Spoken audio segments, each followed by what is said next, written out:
Tonight's talk is the second in a series that's organized by Tsila, Hassine, and Rotem, Ruff that focuses on the relationship between technology and culture. We're really grateful to Kunst in Israel, a nonprofit organization that promotes cultural exchange between Israel and the Netherlands, and without them we wouldn't be here tonight, so thank you to Kunst in Israel. Before we get started, I'd like to invite Tsila Hassine to introduce the panel.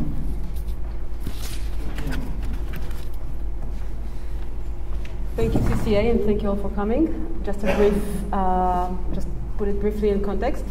So Rotem and I initiated this series of events out of our desire to understand and to promote artistic research into the I think most important paradigm shift that is happening these days, and that is, of course, digital technology.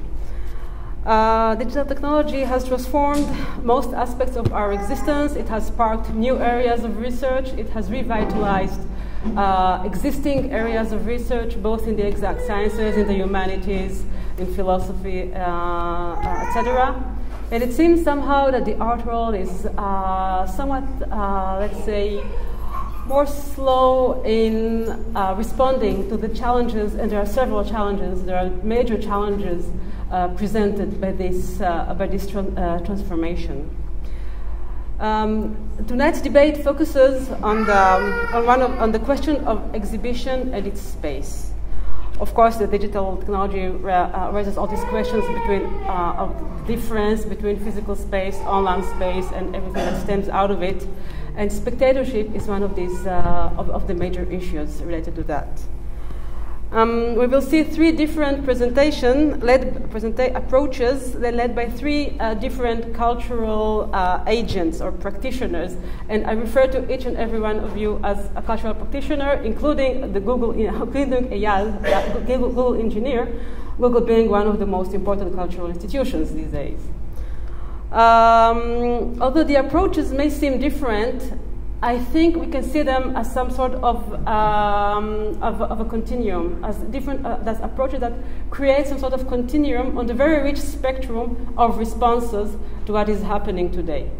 So if we have Eyal Fink's presentation, which of course deals with the digital technology for exhibitions, on the other hand we have Annie Fletcher's approach, which may not seem technological, but is still a direct response to what is the role of the institution and the exhibition space these days, and how it has to raise to the challenges presented by new methods of spectatorship. And continuing the same line is Hadass Zemer Ben-Ari's adaptation of, let's say, online methods to offline spaces. There is no doubt a need to rethink and to re-articulate the notion of spectatorship. The main question is how.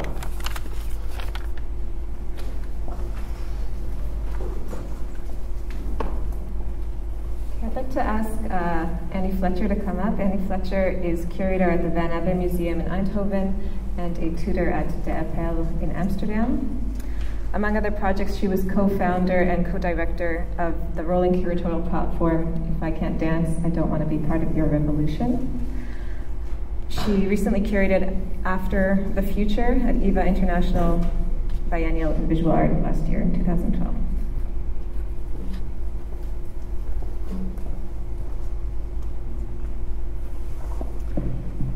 Thank you very much. I'd like to really I was going to thank, obviously, all of the wonderful people who've invited me here, Rotem, Tsila, CCA, Hadass, but I actually have to thank so many more people who've hosted me, and I've had the most extraordinary week experiencing and understanding artistic practice and institutional life here in Israel, both in Tel Aviv and in Jerusalem. It's been an extraordinary week, so it's a lovely, lovely moment to stop and to finally talk back maybe and hear reactions to what I do. But I'd really like to thank you all for such an extraordinary time. So what I want to talk about today, I'm going to touch on three projects very quickly, I guess, just to give a sense, and maybe we can talk about them in more detail later in the conversation. But it is indeed to understand what it is we understand as exhibition space, what it is we understand as the space for encounter in culture right now, whether it is online, whether it's offline, what are the requirements and what are the limits of the kind of common senses that our own disciplines or our own architectural spaces around maybe art practice have kind of dictated for so long. Obviously we're still dealing with traditions of modernism, we're dealing with enormous developments and things that we sentimentally and for other reasons hold on to, and we're in an exciting moment of being able, for many reasons of development, to ask questions about what should we leave behind and what should we keep thinking through and what are useful for us. So I'm going to show you, as we were joking earlier, extremely analog expression of this perhaps in the beginning, but actually just very simply asking the most basic questions, which I think sometimes is the smartest thing to do. I was involved in a curatorial group, and it was pure circumstance. It was pure coincidence. It was a lot of chance, but it was also built on a lot of, what I think are most creative things: frustration, curiosity, boredom about how things were organized, how things were produced in terms of the work that we did. So I was a classic curator, trained sort of within contemporary art, very involved in showing new practices, in the fetish of the new often, very involved in thinking about showing in white cubes, and understanding a particular temporality and logic of exhibition making. And quite happy with my lot until I got invited to think about organising an art event or a section to a festival. And of course we all know how festivals work. They tend to be very celebratory. They tend to be for 10-day periods, so it's an event. It's somehow a different temporality than the way in which we work the logic of an exhibition. So far, no news, I'm sure, but for me, what was interesting about taking this on as a practice was the collaboration with two other curators at that time, Frederick Bergholz and Tanya Elskes, who found themselves in exactly the same position. We were all asked in separate situations to think through visual art against or in dialogue with theatre, the event, performance, and the festival.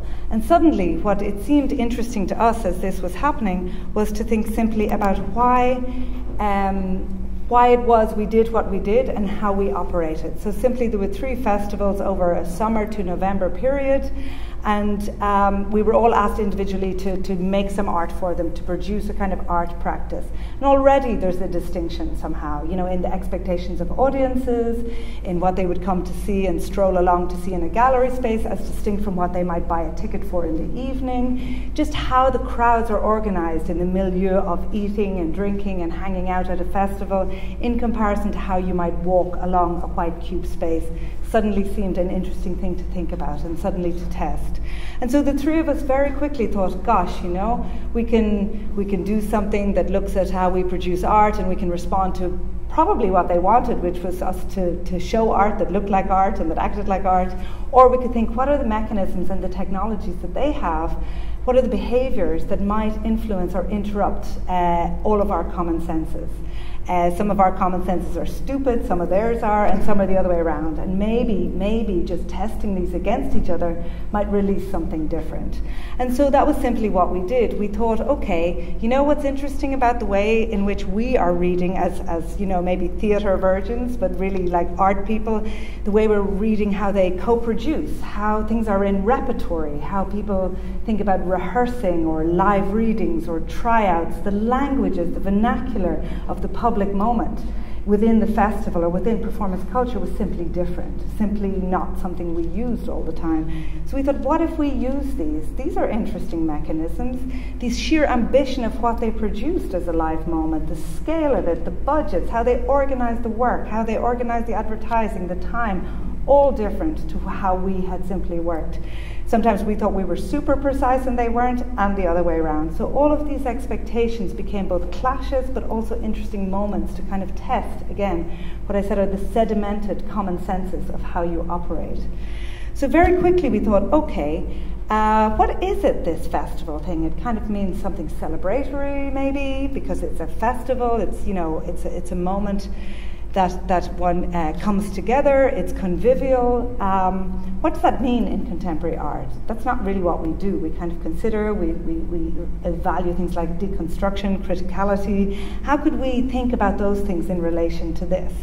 And so very quickly we were kind of joking and thinking about Emma Goldman, who was this Lithuanian or Russian at the time, I guess, activist, who was part of the Soviet Union and earlier was in the States for a long time, right at the beginning of the 20th century, really an anarchist. And she talked all the time about this moment in her life where she was really having a fantastic time at a party, and a very strict, sort of deeply committed anarchist came up to her, a fellow anarchist, and said, stop dancing. Seriously, the revolution is coming and we have work to do. And her answer was the quote that we used. It's kind of a misquotation, which is also kind of fantastic, I think, that if I can't dance, I don't want to be part of your revolution. The idea that we could switch from politics to life, to joy, to seriousness is kind of a nonsense. These are all part of how we perform ourselves, how performativity works, how we embody our subjectivity. And the idea of separating these things and not allowing one and allowing the other seemed a kind of nonsense. And this was a code for us, so we thought this is what we can use. We can allow this potential to infiltrate the disciplines, the ways in which the lenses that we use somehow, we can allow that to influence how we have our activity. Also for us, I think what was really key about simply thinking aloud as we worked was different. The mechanism of the exhibition and the mechanism of the museum, which I will talk about in a few minutes, hopefully as well, is a place of authority. It's a place of display. It's saying this is the fact, or this is the thought that we should all look at and comment on. What is it to use that public moment to speculate, to collaborate, to think together about what new knowledge could be produced? And so all of those thoughts were very much in our own minds when we thought, we don't really know how to operate in a festival when we're being really serious about our artwork. So what if we speculate together about what that is? And so very quickly when we established If I Can't Dance, all we had was the structures. So we thought that there are 3 festivals, so we will just organize time-wise around that. We will kidnap or take over certain terms from the lexicon of the festival, like the traveling show, like being in repertory, like the caravan of sort of moving the traveling company. And we will do that. We will simply go from place to place, rehearsing, repeating, establishing a different modus operandi, a different temporality for working with visual art. And so that's what we did. And the first thing I'm showing you here is eventually what became a play, but it was a moment of research. It was a moment of framing different display public moments of artists throughout the festival, and sometimes we call them a tryout or a rehearsal, and then a final moment of completion. And so we sort of operated in this way very experimentally in the first year. So Matty Brown, which is a project I'll quickly show you, wanted to develop a theatre play, and this is a moment where we worked with composers on the very first music for his play, which was taken from a film of Sajjad Ray, a project called The Alien, which actually is remarkably similar to E.T., but was supposed to be beforehand, about an alien landing in a village and having first contact with a little boy. And this was actually written and composed and thought of for India. And Sajjad Ray wanted to make this film in Hollywood. He had Peter Sellers lined up, so there was wonderful mythology around this project. And Matty Brown, a young German artist, thought, I want to think about this moment that never happened and to re-articulate it as a play, but I'm not sure how, and I'm not sure exactly what to do with it, so let's explore this together. And so this was the first moment, as I said, of the composers performing live in Amsterdam. Then we had, in the very first festival, this moment of first contact between the alien, and we worked with a choreographer. So we were also bringing a lot of different disciplines in to help us explore. And I think for us, the skill was in learning how to express that exploration, that public moment as a collective exploration. very soon we came to a moment in the next festival where we thought, well, we need to elaborate the play. We need to make the play happen. So we started to work with actors, and some of the actors were amateur actors. Matty was very clear that he didn't know the discipline, and he wanted to think extra disciplinary. So he wanted to bring in people who maybe could also open up the disciplines differently. And so we worked with amateur actors. And articulated a second part of the play, not the complete thing, but just a second part. Though our conclusion after Den Bosch, the second part, was that they were terribly hammy and really bad. Amateur actors were to be absolutely avoided in the future. And so what we thought at that moment was very much about, again, Emma Goldman and this idea of, if I can't dance, if I can't just jump in, if I can't celebrate, if I can't express myself, I don't want to be part of this. And so we thought, you know what? The thing about the art world as well is it's very rigid sometimes. We're really uptight, and maybe we think about who I am in this. And maybe we should ask our colleagues to jump out of that and be in this play too. So we asked designers, we asked artists, we asked other curators, and they all did. They agreed to step into this other kind of performative moment and to perform and to produce the artwork together with us. And so eventually the Alien became a fully blown play, which was really this visual expression, this Buran-esque sort of backdrop by Matty Brown. And many stories on the way, including somebody ending up on crutches. So maybe you shouldn't work with amateurs, actually, like us. Another moment was with Gerard Byrne, who was a very classic kind of filmmaker in a way, and photographer, and he also was intrigued by what we were offering, this idea of jumping into and thinking through another kind of moment. And so he created a performance with hidden actors in the milieu or the crowd of the festival. And these were people who were simply somehow walking around. They were mic'd up, they were actors, and they were just talking about being there. So simply all he was doing was trying to create a heightened awareness of the moment, just like we're aware of sitting right here in this black cube together right now, just that moment of consciousness about yourself. And when you were the audience member, there was only one audience member at a time. So again, you explode the idea of kind of who's the spectator, and that the spectators should all be together. Just one person with earphones, putting them on, listening to this heightened kind of conversation about exactly the same place at exactly the same time. But he wanted to make something new too, and he was intrigued by the idea of a public reading, a kind of tryout of the first expressions of what he would do. And so in the next festival with him, we kind of continued and just kept repeating the ideas and thinking through further. And so he did a live reading of a film that he eventually wanted to make. And the film was, in fact, a kind of reworking of an article, a big panel discussion that happened in 1963 in Playboy magazine. So again, he was interested in different times. The idea that a magazine is a throwaway thing. It might be a really interesting story, but then it's gone, you know, and then there's the next issue.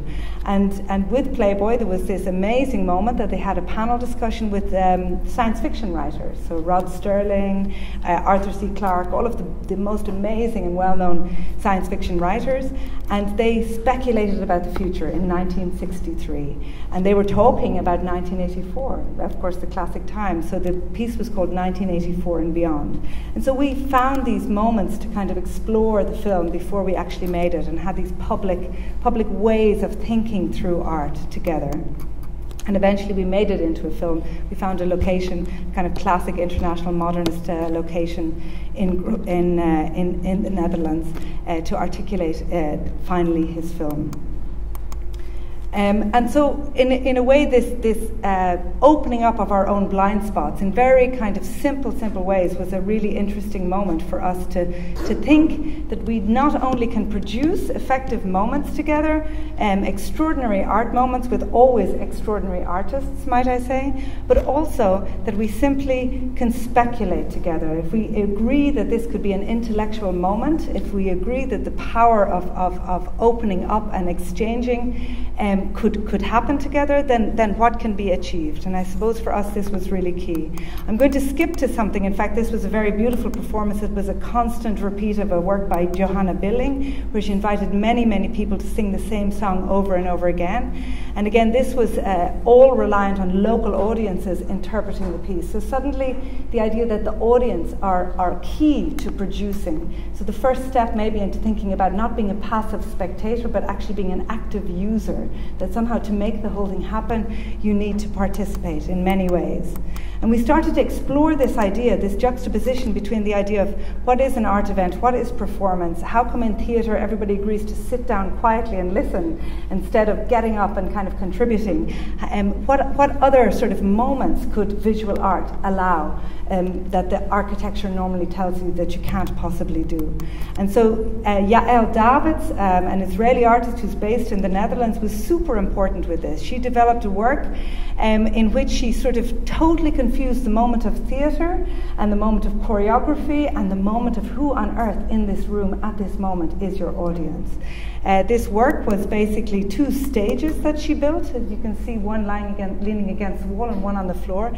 And in fact, it was a full theatre play again, but the musicians who created the soundtrack and the actors in the centre were in fact hidden in the boxes. So the whole notion of how you stage and what you see on stage was reversed. Everybody was hidden. Everybody was where you could hear them, but they weren't actually visible. What was visible were simply all of us, the public, together in one room at one time. And what we did with this project, which was so fantastic with If I Can Dance, was we were able to repeat and repeat. And so simply we produced the same play in a different moment in Den Bosch in a skate park, and the choreography became completely different. What I showed you in a few images back was at one moment in the middle of the play, the audience would split and they would start to raise the stage. So suddenly audience members became performers. So the confusion around who actually was participating in what became a really clear element of the play. And so here in Den Bosch with a huge skate park, we had much more space, and she changed the choreography. And here she actually spun the stage. So the audience suddenly cleaved from others who were waiting in the space and started to operate differently. And so these were simply explorations that we made. Sorry, don't worry, Hadass, I promise I won't... But actually, your time's up. Okay, I just want to really quickly go to something. Can I? Yeah, just one more. Yeah? Yeah. Okay, Madrid, yeah. Okay, so I mean, really thinking very carefully through all of those explorations with very classic kind of artists, both opened their practice and ours.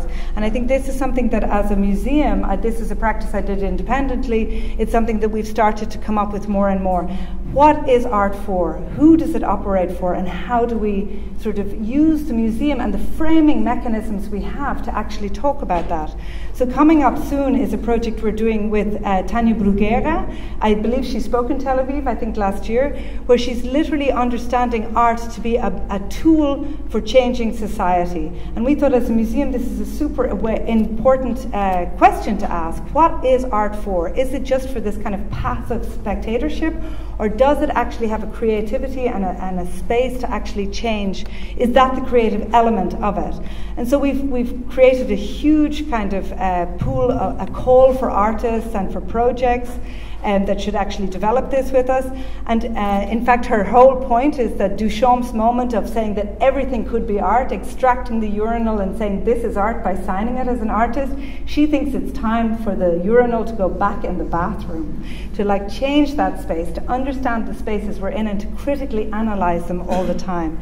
And so I'm just going to leave you really, not really with the criteria which are available, but with questions that have been coming up for us as we've been thinking this through. If we are creating useful art, who are our users? And if we need to think about a different relationship, a different set of participations than just a passive spectatorship, which is the sort of classic Kantian term, what would be the kind of language that we might use? What would be the kind of discussion that we might develop together, and language and behaviours and protocols in order to engage with this new and exciting moment? Thank you.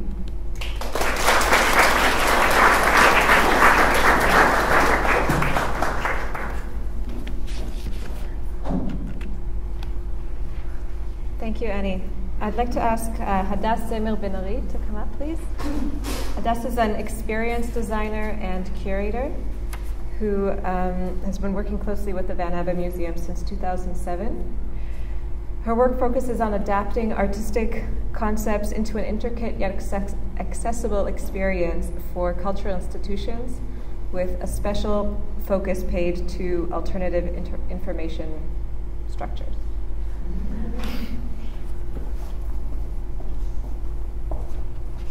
Thank you very much.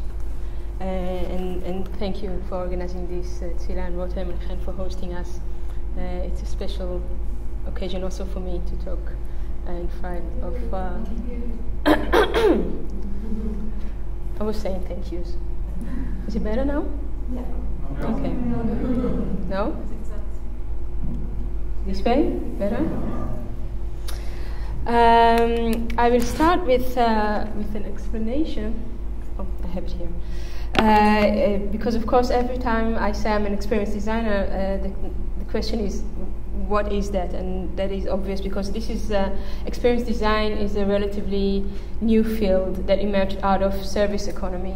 And today, as we know, we trade, or economy trades more services than products. Basically, or the experience around the product is much more developed than sometimes the tangible, if there is a tangible to trade with. And so basically the development of the personal encounters with products and services would be experience design. But for me, working on the art sphere, I borrow a lot of the same tools, or I come from the same language of design, but my role, as I describe it, is devising strategies and tools for effective deliverance of often abstract artistic messages and concepts. So in a way, it's very nice to be kind of in between Eyal and Annie, because that's basically what I do. I do this mediation. I'm many times act as the bridge, and this idea of effective deliverance, how to create impactful experiences with art, how to make sure that messages come through, and how to create meaningful engagement. And that is kind of my own personal agenda, which I thought to add here, increasing critical reflection. So abandoning a bit the more aesthetic way of reflecting about art, which we, sometimes it seems that this is kind of our impulse, or this is how we're many times trained to experience art, and to see how to make art, contemporary art, or any general art, more relevant to the contemporary observer, to the visitor. And unlike Annie, I chose to actually focus on one project. It was hard to choose, but I thought one would make it easier to understand the full context. And as you will notice soon, this project is not digital, or at least not yet digital. But it does borrow from digital culture, from the way we perceive ourselves as users today, the way we handle the world around us, information, personalized experiences. And just a small short note about that many times museums, which are known to be very heavy, slow mechanisms running on limited funding, find it difficult to develop digital tools, because by the time you develop the technology, or you understand what you want, and you find the fundings and the funds and so forth, it's no longer relevant. And we are all users, we are early adopters, we run to the next thing, and there is this sort of frustration. So with this project and with others, that the one that I'm going to show you now, we just decided to jump into it and just see what we can do with what we have and with the resources that were there for us. And I think that proved to be a good strategy for us at that moment. So I'm going to present LETS, which is a live encounter tagging system, basically an alternative information system for art institutions. The question was, how can we make a system, how can we position the museum to be as a contemporary knowledge hub? How can it correspond to networked society? How can we reshuffle hierarchies of information? Because we believe that the museum should not stand any longer for being this kind of one truth, one person speaking to you, knowing all narrator. But how can we incorporate more voices? How can we incorporate informal knowledge? So the question of formal and informal knowledge was very much present.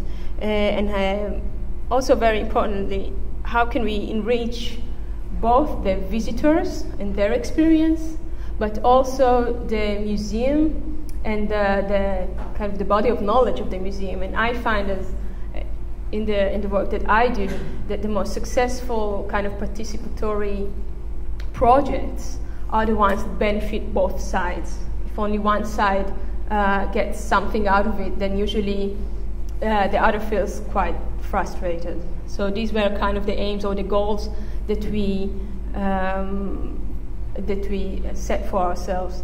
And to be more specific, how come in today's contemporary knowledge information society, when sometimes a blogger has more influence than, let's say, the New York Times, and a Facebook viral post can maybe set a revolution. How come working in this kind of environment, many times our encounter with artworks sums up in this, so in this traditional title card. And I'm sure there are many art professionals in the audience, but I'm sure everyone experienced the frustration of encountering an artwork and being aroused by it in a certain, like sensorially or emotionally, and the next thing you want to know is, okay, what is this thing, which I don't know? And you come to the first piece of information available for you, and it would be the title card, which is kind of a leftover from ancient times. Not that ancient, but in terms of our... and then this is more like a catalog information of the name of the artist. If you don't know him or her, then it doesn't help you. The title of the work, which is many times encoded, or untitled, which is the most frustrating thing to encounter. And then some figures and numbers. So it doesn't really help you and doesn't do what we want it to do. So how come it's there? How come this is the default? How come this is the convention? And we don't challenge that. So we carried on and we asked two more specific questions. One was, what kind of information can we supply about an artwork which will provide the visitor with an immediate access point to the exhibited art? So how can we do it quickly, so you don't have to read 2 textbooks before you understand this? And how can we increase the inclusivity? So more people and hopefully more diverse crowd of people can participate in this experience. And the second question was, okay, once we do that, what kind of information provided will trigger independent interpretation of an artwork? So we aimed for increasing the engagement, and we aimed for decreasing the exclusivity of imparting knowledge,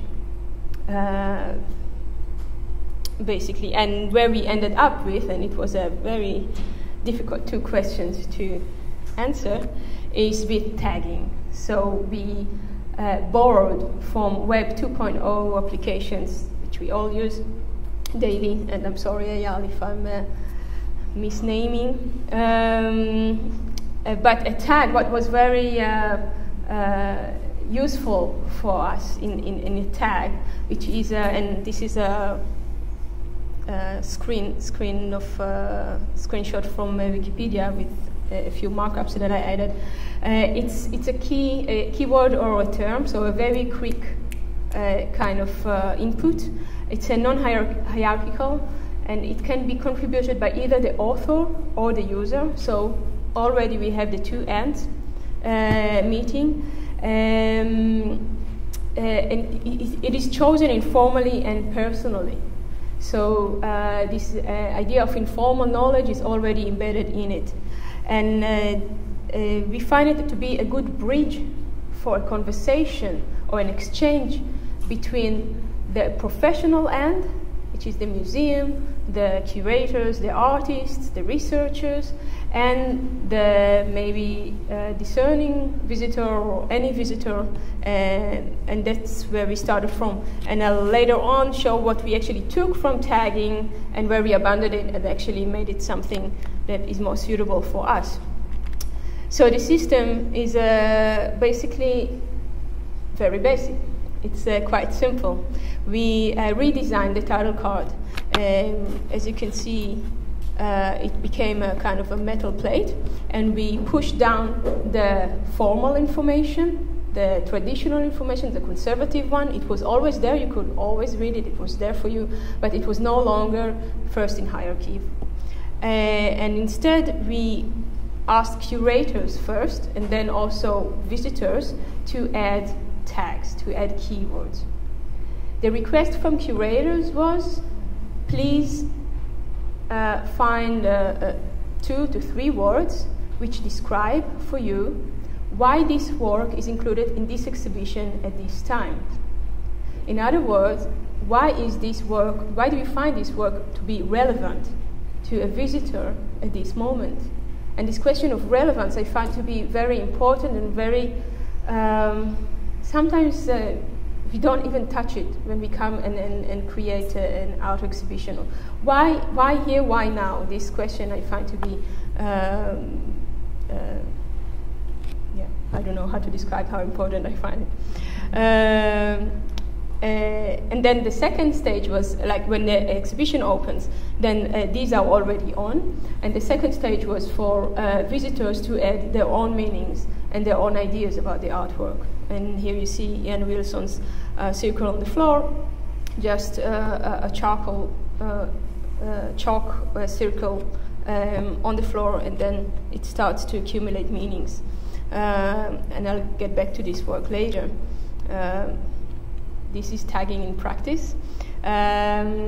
What you see here is a visitor, but here is a host assisting with this process. And the hosts actually played a very important role in this whole system. Although this is meant to be a written conversation, the hosts were very important mediators. We call hosts in the museum that it's like guards, but we call them hosts. They are volunteers, and they were very happy to have this new role for them. And the reason why they were very happy, because we always tell them, you should talk to visitors in the galleries. We are this kind of hospitable museum. It's not about guarding the art, it's about creating conversations. But how do you start talking to someone in a gallery in this kind of white cube atmosphere? And to come to someone and just say, oh, what do you think about this artwork? It's kind of a big no-no if you want to really get someone engaged in a conversation. And suddenly they had these very strange objects on the wall, and they could start a conversation from very technical, practical point. So that was very, very nice for them, and I call them tag pushers.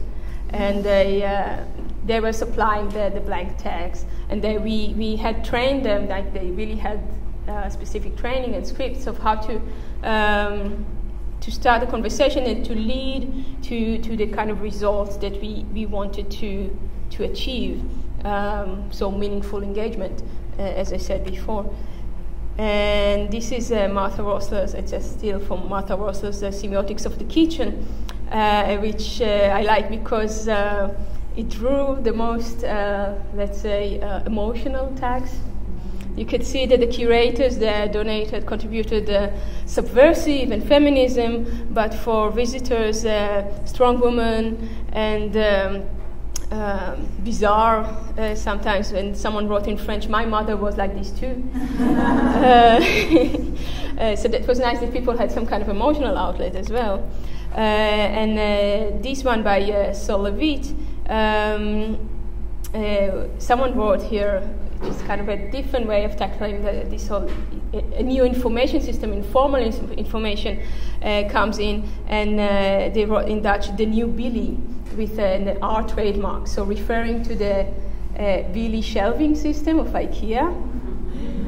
And this work is, by the way, right now has been duplicated and is by a Chinese artist, Li Mu, and he is installing it in his village in China. And it did become a shelving system, so it's really nice. So we got all these meanings, and that is the moment that I'll just stop for a minute to say why this tagging system is not the same. I mean, even now, people tell me you should not say tagging anymore. It's also a very old term in software engineering and so forth. But what would be for us a valid tag? And what would be for, let's say, information, Web 2.0 information system a valid tag? And that is the tagging was created because one of the reasons was because computers cannot identify or couldn't identify until recently images, for example. They couldn't say what is inside, as like every 2-year-old can say this is a house or this is a dog. And so they asked users to tag in order to classify the information. But for us as a museum, a descriptive tag, so saying going back to Martha Rosler, to say this is a woman, this is not interesting for us. Or to say this is beautiful, this is also not interesting for us. So judgmental tags were also not something we wanted. And this is it's a very difficult barrier to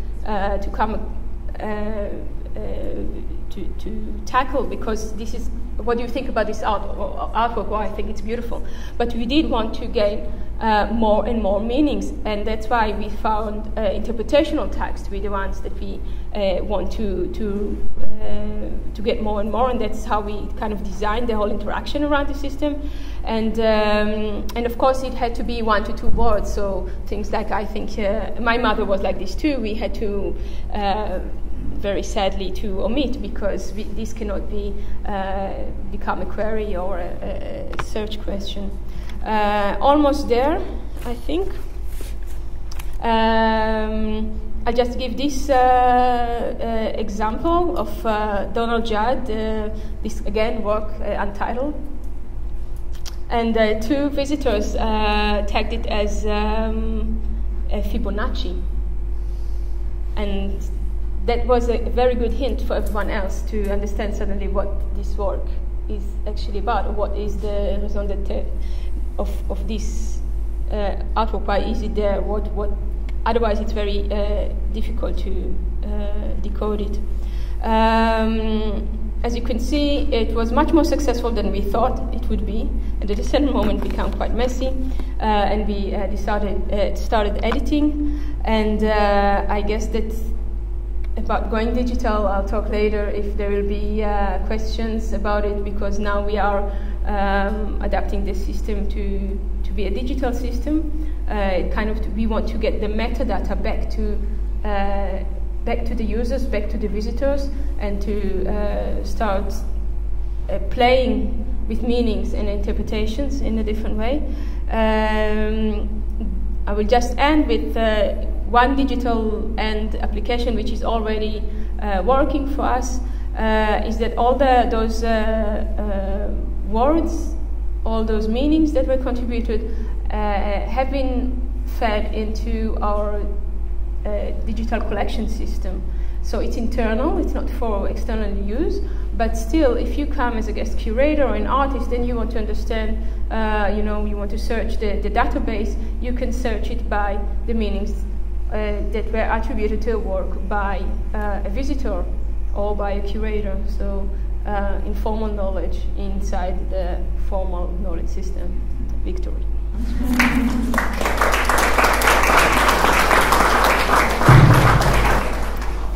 Thank you, Hadass. I'd like to ask our final panelist, Eyal Fink, to come up. Eyal is a senior engineer at Google Israel. He's laid the foundations for Google's Cultural Institute, as well as for Google's other projects with various cultural organizations and archives, such as the Dead Sea Scrolls, the Holocaust Image Archive, and Nelson Mandela's Stories.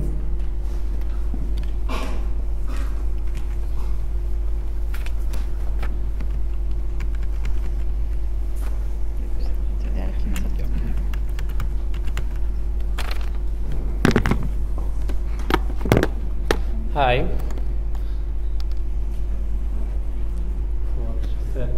I think I'm a software engineer. I feel like it's a confession here in this crowd. I know nothing about art.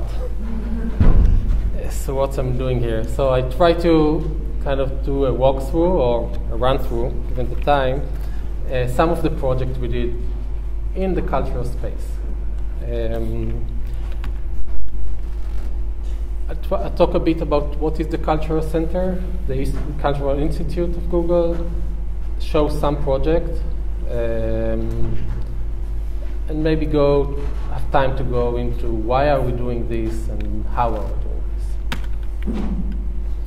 So, kind of just to get a feeling, in show of hands, whoever heard about the Google Art project?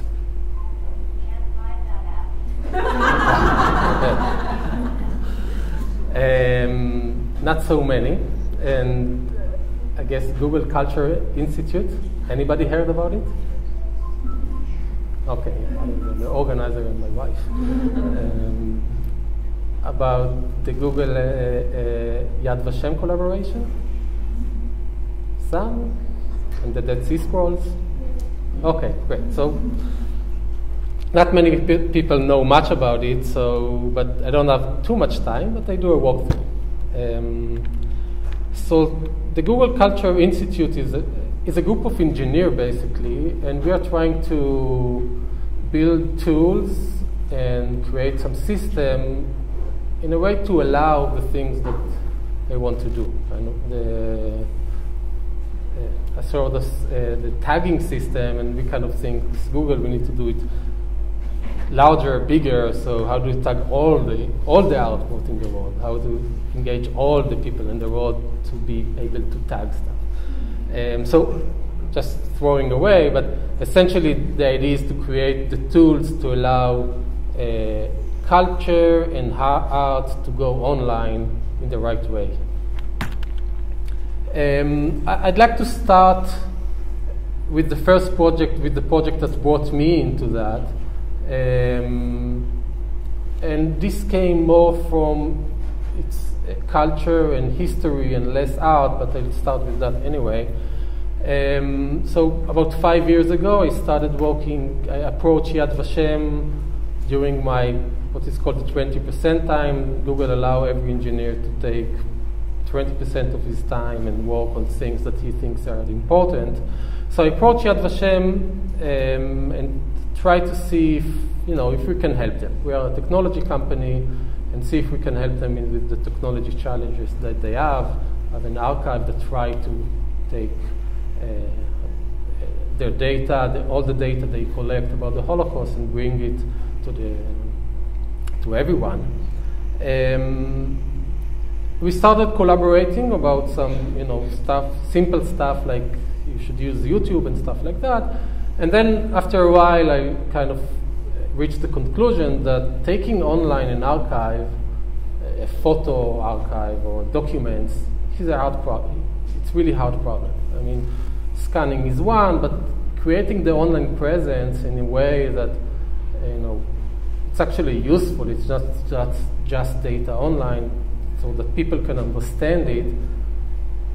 There are work to be done, and it's not simple. And archive in nature, not technology companies, technology organizations. So figured out, okay, we should create a system to help them do that.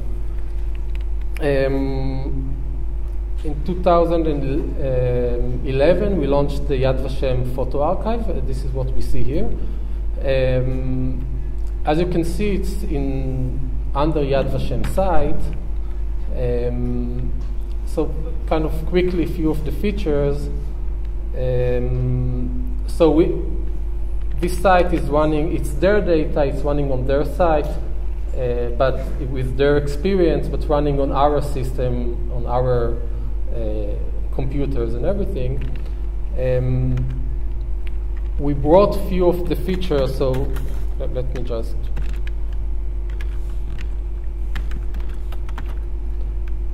one of the examples I want to show, if I go to my favorite search engine, use the spell correction. Yeah, and we got it right. So I'm showing this example because the interesting part of that, this is a scanned document that was part of the archive, and the interesting thing about this specific document is that they actually had people creating metadata. I mean, tagging it and creating, actually story about what's in the document. What we added here is kind of the automated extracted text, which, as you can see, is not that good. But it was good enough to extract the name. This is kind of some formal document about a visa.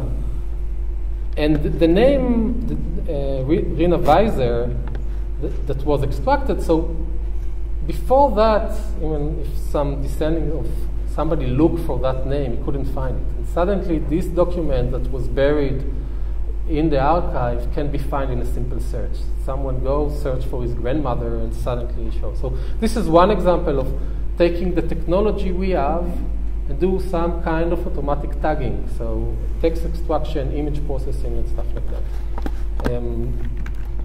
So this is one of the technology we brought. Another thing which is related to the previous lecture is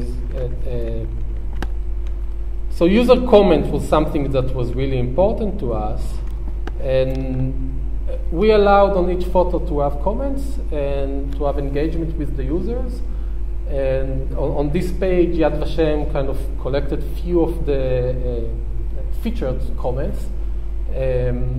And you really see here stories.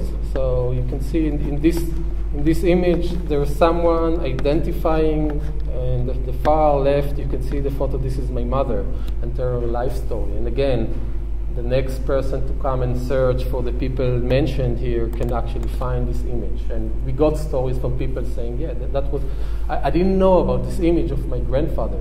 And something that was interesting that, things we heard from Yad Vashem is that the type of input from user they got on their site is completely different than the type of comments they got on our YouTube channel or on their Facebook presence.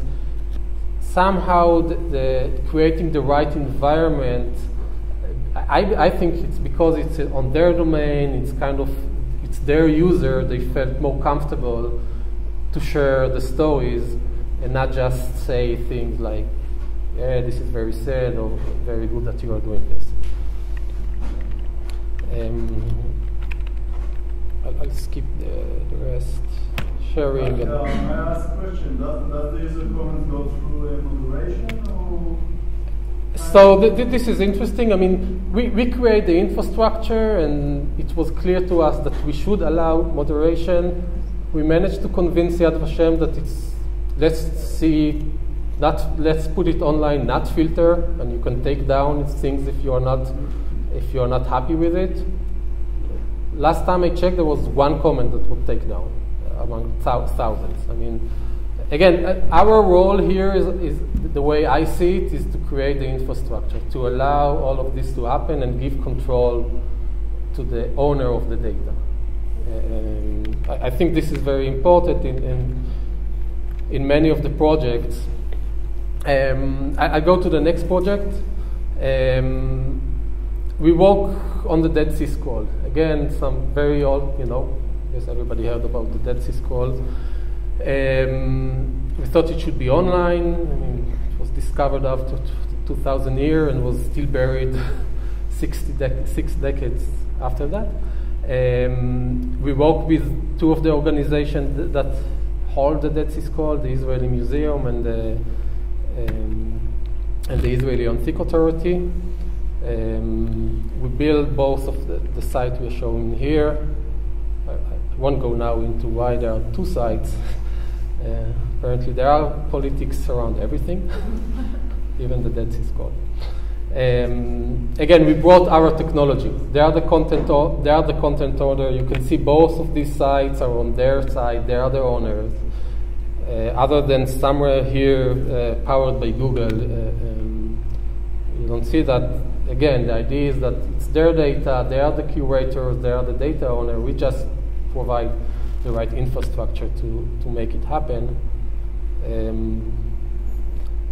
I'll skip the demo, but believe me that now you can search for things like, and the wolf shall live with the lamb, and actually get into that exactly, see the verse as it was written 2,000 years ago. Scan to the next project in order to get to the art project. The Nelson Mandela, so this is running on top of the second generation of the system. I do want to see, so we were working with the Nelson Mandela Foundation, with their archive, and again, running on our own system. And what I wanted to show here is kind of, we introduced the notion of exhibits. So there was the archive. They gave us lots of data that we scanned and documents and photos. But we said, okay, archive is one thing, but we want to allow the storytellers, the curators, to tell the story behind the data and kind of highlight the right things. And we created this tool that kind of online exhibits. And it's there. We created the tool, but there are people, the people who know the data, kind of pick up, selected the right item and use the system to create these online exhibits with the photos, with the images, with some stories. Another interesting here is that, okay, let me go back to that environment.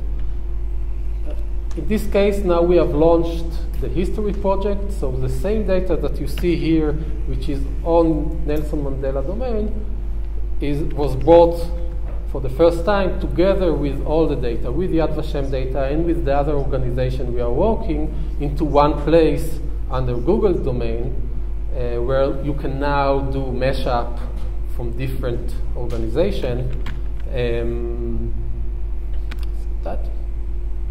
And I'll go back to the point, to the previous point after introducing the art project.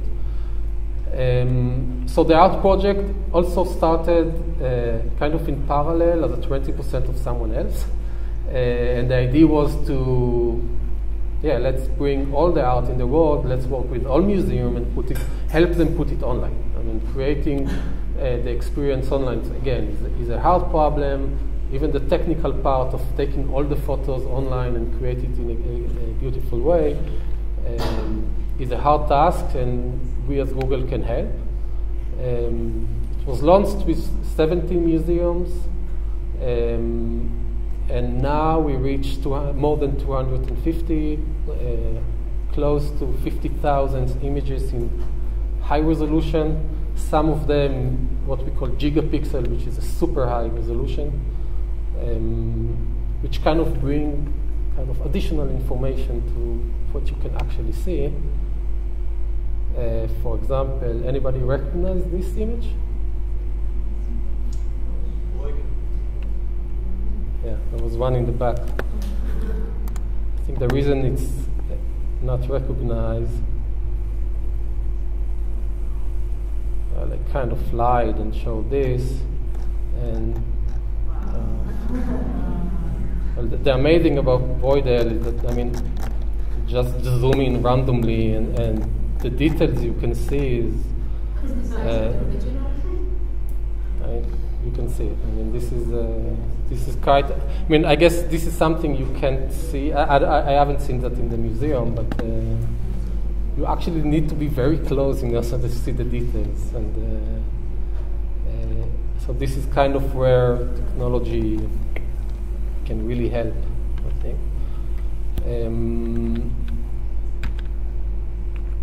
So this is the art project. There was one. Another, again, and maybe the last feature I want to talk about with the art project is the user exhibit. And this is where it relates to the previous. So this is just something I prepared yesterday. So this is a collection I wouldn't say curated, because I don't think I can say that, but I collected few images. So I kind of, I did the search I went to the site, did the search moon, and kind of collected few artworks, or few items, like engineering, that came up. And again, I did it on my own, so I really don't think that there is any art in that, but I think it's a platform.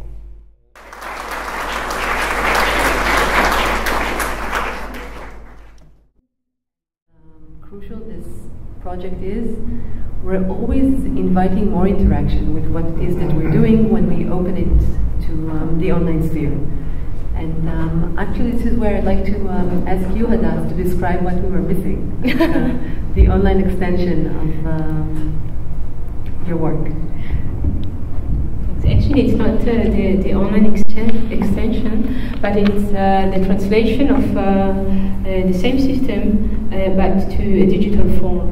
Because the system, as you witnessed it here, means also very high maintenance for the museum, and although it has many benefits, and it's very charming with the written words, with the personal handwriting in the galleries, it also has limitations, and the main one is that as I said before, it's very difficult to hand back all the knowledge to the visitors, to the users, to start play with. I mean, I'm saying like serious play, and that's why we decided that we would like to develop this further.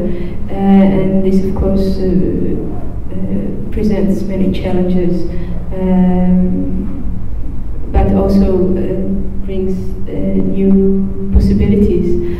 And the vision, as it is at this moment, is to have some kind of a kiosk of a sort, or some kind of an application that brings those clouds of meanings and interpretations back. There was an image before of a wall, the closing image in my presentation, of a wall of clouds of tags. And one of the nice reactions that I got on that wall was one of the museum employees actually said that she came and read first the meanings, and those made her imagine an artwork. But then she followed the line to the image of the artwork, and it was totally different from what she imagined. So a whole new, different approach to the art. But of course, what you can do once you have a metadata of meanings is to try to start making your own connections and your own sections inside this knowledge bank. And imagine that you come into the museum and you have this updated data image. So you kind of grasp quite immediately the state of mind of the museum, or what's going on in the museum at this moment that you encounter it, and then you can start making your own decisions around it, and to make your own connections and decide to negate the curatorial narrative or the architectural structure, and to make your own choices, being an active participant. So let me just add one more thing, that I really like the term you used, reshuffle hierarchies of information, and this also connects me to Annie's comment about interrupting common sense. So whereas common sense is, sorry, and I like that, because if a visit to the museum was usually more structured, be it chronologically or according to themes, now we can all interrupt and zoom in and zoom out, or just create our own path and routes within the museum and have a different way to experience the works and the exhibits, and even, as Eyal told us earlier, like experience things in a way that were not imagined just a few years ago. And be it with an extremely meticulous search that can be very creative and very scary, my own photos with dogs. But when it comes to the museum and to the sense of not being merely a visitor, but rather a participant. This is something that I think we should all welcome.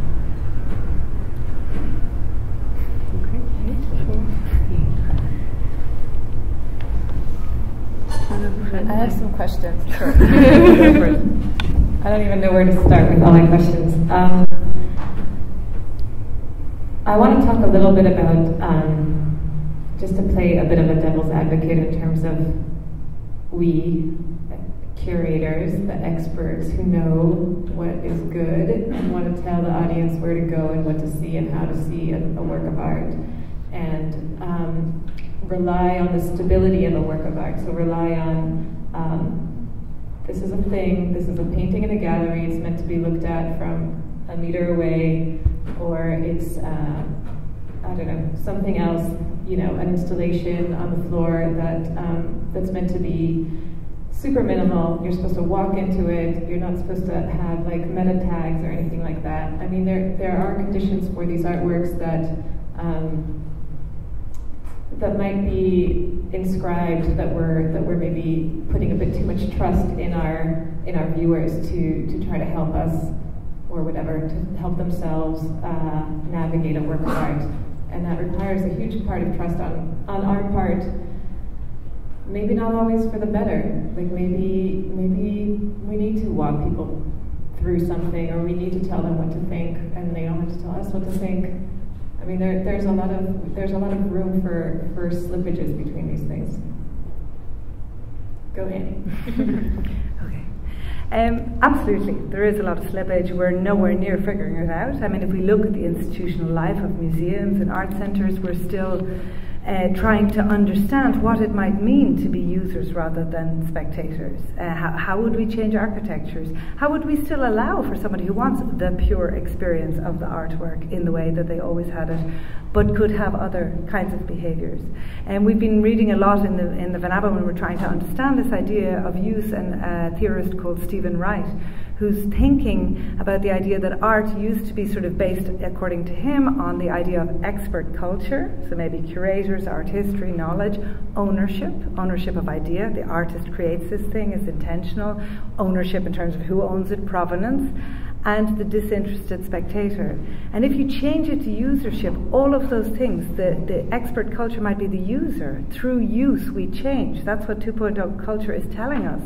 How does that influence how we behave as museums, as artists, as people who generate content and who try and think about how they communicate? How does it change us as institutions who want to welcome people in, who have particular protocols that we all understand? How do we change those protocols? You know, and also how do we change the possibilities of spectatorship? The whole notion of your subjectivity and how you encounter work is being radically developed right now. I mean, it's super exciting, but I don't think we're anywhere near out of figuring it out. Yeah. Thank you. I very much relate to this question of compromising and authority and editing, and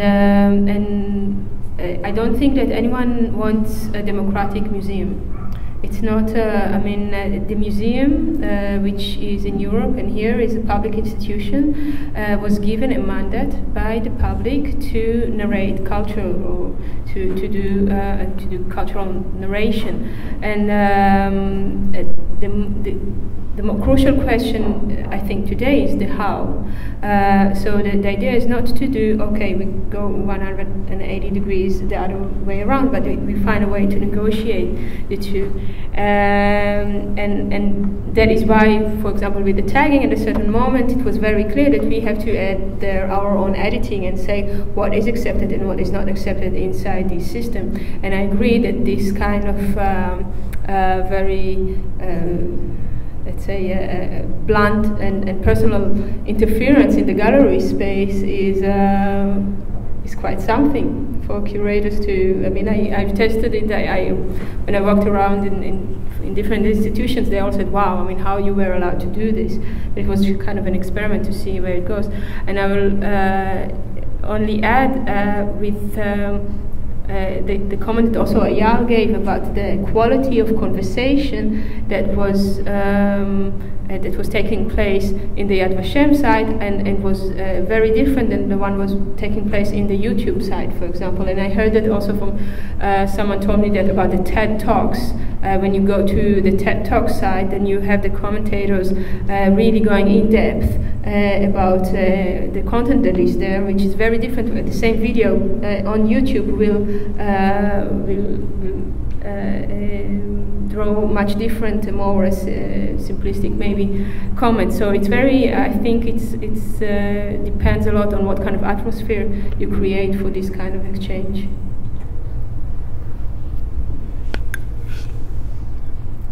So I think my view on that is,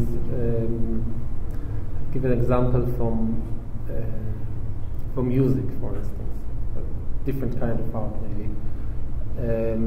So there used to be record labels, or there are still record labels, and it's about the media, right? It used to be that you actually have some company creating a record or later a cassette or a CD.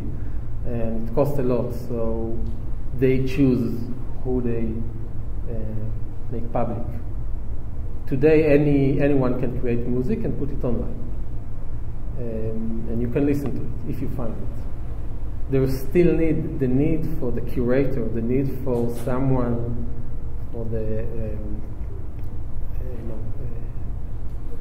for someone to choose and to say his view, what is good. What I think you should see is still there. It's not going away, but it's going to be much more distributed. And in music, I think it's already there in music. With the things that are digital in nature, it's already there. I think the technology about creating an exhibit completely online, it's still not there. I mean, I call something an exhibit. It's not a museum exhibit. You can look at the art project and go to Street View and kind of see how it looks, but the experience is not there. I mean, the technology, maybe at some point the technology will be there and we'll have virtual reality and you will feel the same. It will take some time. You're not there. And when it's there, maybe you don't need the museum as a museum to create a real exhibit. You will still need the people, the curators. The curator, the one that kind of say, yeah, I think this is good, I think this is good, I think this is good. But it will be much more democratic system, I believe, that you will choose, you will know the people, and like with, a critic. You know which critic you like and which critic, and you kind of decide what to read and what to see and what is based on people you already know that you like their view. And there are people you don't like their view, and they are still. So who curates the Google cultural project?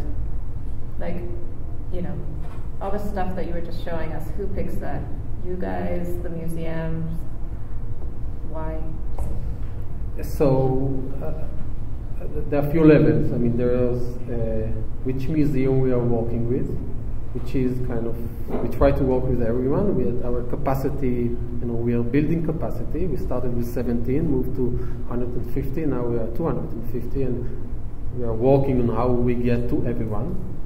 But giving capacity with some process of choosing, and there is some diversity from some very different criteria. But once you have the question, I don't know if you asked about that or about the actual exhibit we see. And the exhibit, we're actually approaching people that believe to be people who knows about it. I mean, I work with the archive, so Yad Vashem gave their own people. We told them, look, who, you tell us who should create the exhibit. And it was their people, and maybe, it didn't work out, but we said maybe a Rav Lau or somebody that we looked for the storytellers.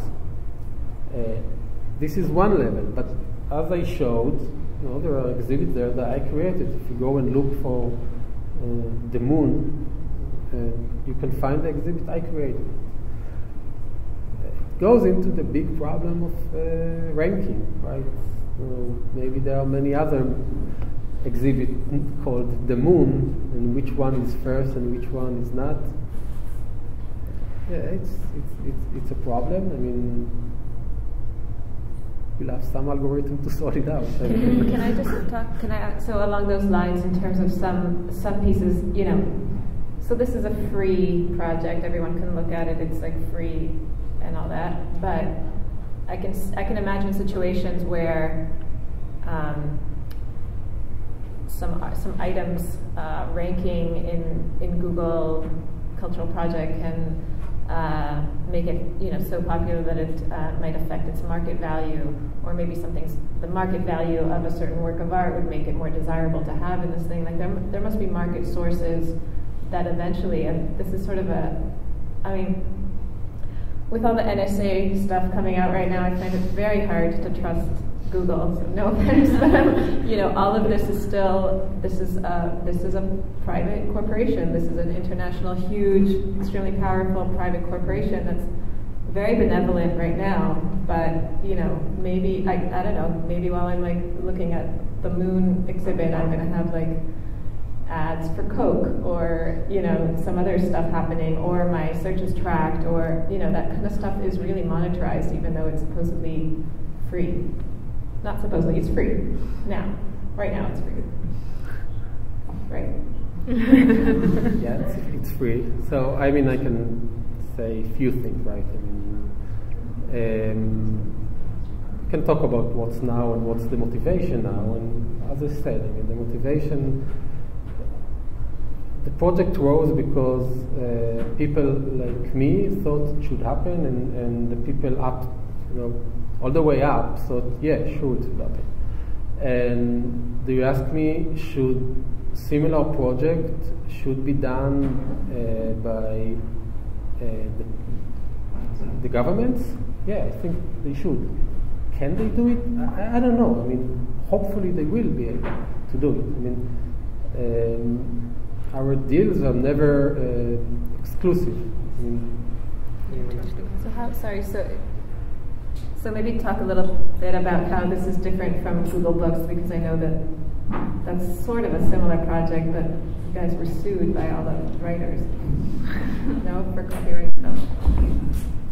I mean, it's different projects. I don't know, you know, I don't know enough to feel comfortable to go into that, because I might say things that not correct. In general, I think, you know, I know the people who led the books project, and it's about these things need to happen. It's not reasonable that books are not accessible. It's not reasonable that books that were written and few copies are out there, and you can find them because they are in some library, not in your country. It's not reasonable. We have the technology to put it online. And all books should be accessible to anyone. Now, the details, yeah, everybody, you know, the owner of the book should get the money, and they will. I mean, there are lots of details there that need to be done correctly. And again, if anybody else would want to do that, nothing blocks them. If government would do that, it would be awesome. Currently, government doesn't do it. I have a lot to say about that, but I was told I need to open this up to the audience. Tsila. I have a question for Annie and Hadass. So, Annie, you're talking about the art NFT, and so if I understand, thank you. If I understand correctly, you're putting back the urinal into its natural habitat, and then this is going to be somehow part of an exhibition, let's say. So this is a first challenge. What do you exhibit and how do you exhibit it? And the second challenge, which I think is greater, which is also some of the things that Das is trying to do. How do you challenge that spectatorship, which is turning into usership? And in the online world, in Eyal's work, it's relatively simple. The platform defines the interaction, and it's relatively hard to break it, having tried. How do you engage with this different kind of spectatorship? What would the museum guards do in such cases? No, absolutely exactly why we're taking this project on. I mean, the project, Tanya, it's her speculation. It's her idea and her definition that there is something called art utile. Obviously, actually by definition, maybe not obviously, most of this work happens in social space.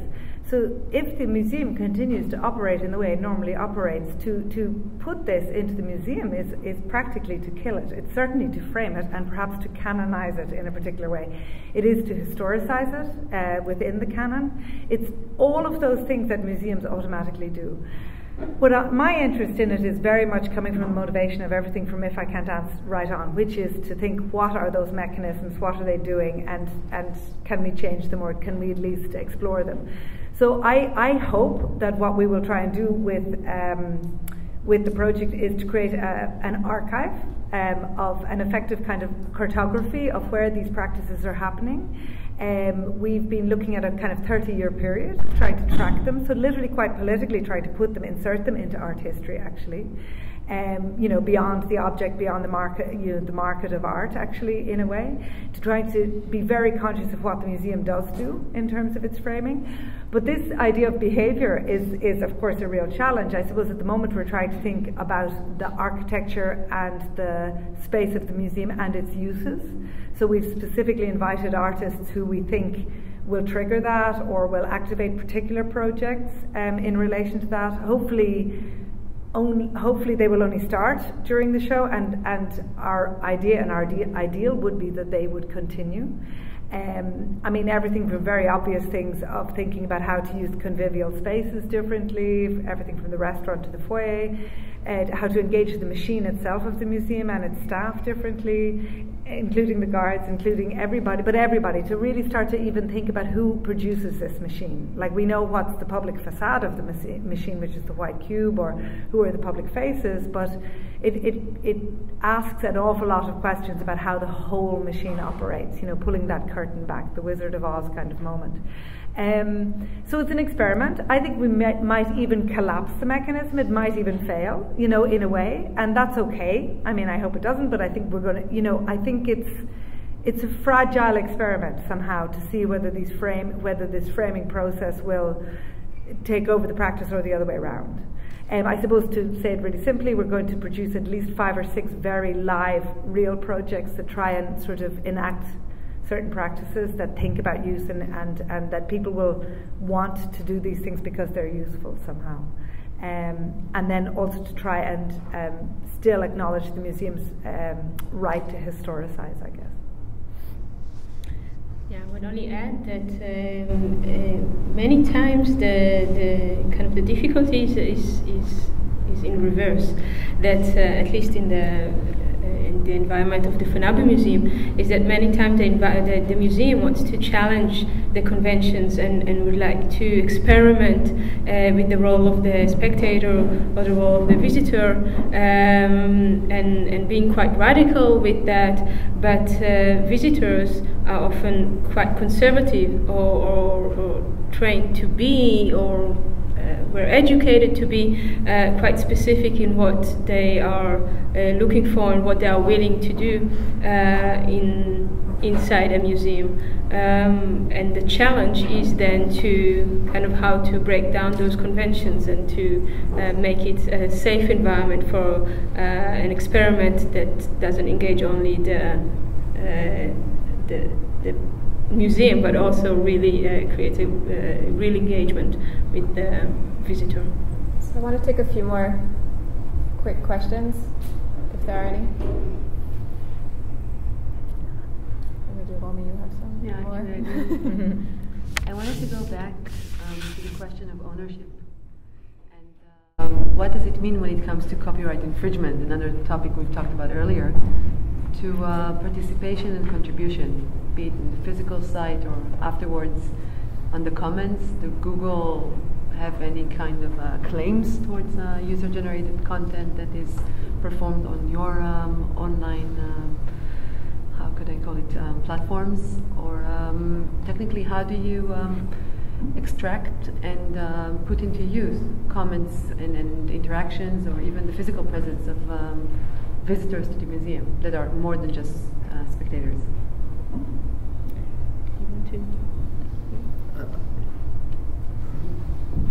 say I don't really know.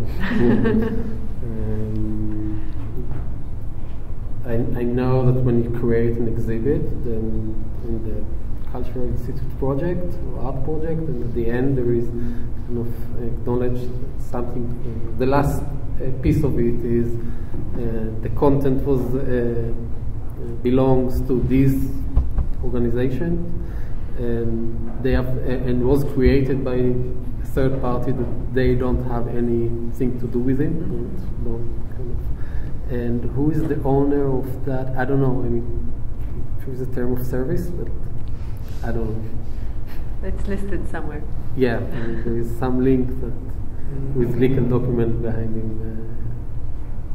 So I don't know.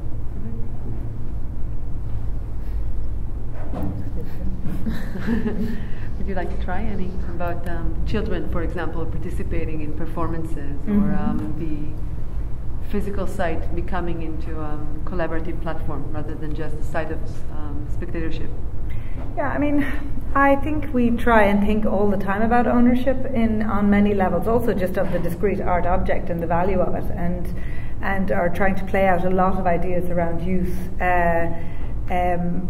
in general. But I mean, I suppose because we have no sale value in terms of, so there's no cost-benefit analysis of us owning something in a way that isn't to be shared somehow. It makes that equation a little bit simpler. So I suppose on some level it's about acknowledging or getting agreement for public, if you're thinking about sort of people participating in things. It's always a choice, and it should be an informed choice, I suppose. But given that we're outside of the market per se in a certain level of how we use things, we certainly definitely have been thinking a lot about what it is we own. For example, Limu, the Hadass talked about earlier, this artist has asked us, can he make copies of a lot of the works in the museum? And we've also worked with Superflex, where they've deliberately made and remade Solowith artwork, which, again, we realised the fetiship of ownership around this art object, which is an industrially produced sort of grid, which I think you showed, in relation to the IKEA shelf. There's no hand of the artist in the materiality of its production. The reason that it's important that it's a unique object is its monetary value, of course. And so for us, we feel like we can play with that to a certain extent. And so we do flout sometimes the laws around copyright. We push sort of copyleft at times. We're interested maybe in even the legal challenge, because it's a moment in culture where you could actually discuss those things. So I think we're also quite interested in, I wouldn't say in a radical way, but in that notion of misbehavior and questioning sort of the sort of capitalization of culture. And I think a museum is actually uniquely placed to do that. It's really important space to do that. To experiment. Yeah, and to chat and to talk about it. Who owns what? Yeah. What's the question here? It's not really a question. Can you just, sorry, there's a microphone. Adas talked a bit before about experience design, and actually it comes originally also from the idea of experience economy. And I think all of what you're talking about relates to that directly, the way I see it, in the sense that ownership of an object or ownership of material is obsolete. What we own today is maybe the possibility of creating experience. So Google creates a certain experience with the artworks with their technology on their platform, and you create a certain experience with the artworks you have within the museum and with your ability to engage with the audience. So I think the value is in that. People will take things, people will copy them, people will remake artworks. That's already been there, done that. It's already like it's no discussion. And another non-discussion, the way I see it, is about the democratization of culture, which I think it's not a question anymore, it's a fact. So whether people decide to choose what creators want to show or what you showed in your own exhibition, I think it's already their decision to make already today. So we can just hope, wish that people choose what we make or what we do, but we don't have any control over that anymore. In a way, I hope so. But I mean, I think how can you explain the intense rise of the art market? I mean, alongside this, that proves that that sense of ownership is still massively important. I think it's not about, again, it's not about, I think, the object itself. I think it's about the fact that you can only, in the Van Gogh Museum, go today, and this is what, come with your name, sorry. Eyal talked about before, that today, no matter what you do, until you go close to Van Gogh painting and see the brush strokes, that's something you can't take away. It's the same way that today the biggest owners in the music industry are not up-to-date bands. There are bands like the Eagles or Rolling Stones, because people come to their shows and that's what they make money of, not albums anymore. They haven't made a new album in like 20 years. And yet you see the Rijksmuseum recently opened in Amsterdam after a very long renovation. People stand hours in line queuing to go in, although the Rijks in quite depends how you look at it, but for museums today it's quite a radical step, puts in its entire or almost entire collection online high-res images. So basically, and it's interesting also in that sense of like what they kind of direct you or what they invite you to do with it is to basically print your own merchandise and to share it back with others. So in that sense, I will then ask two questions.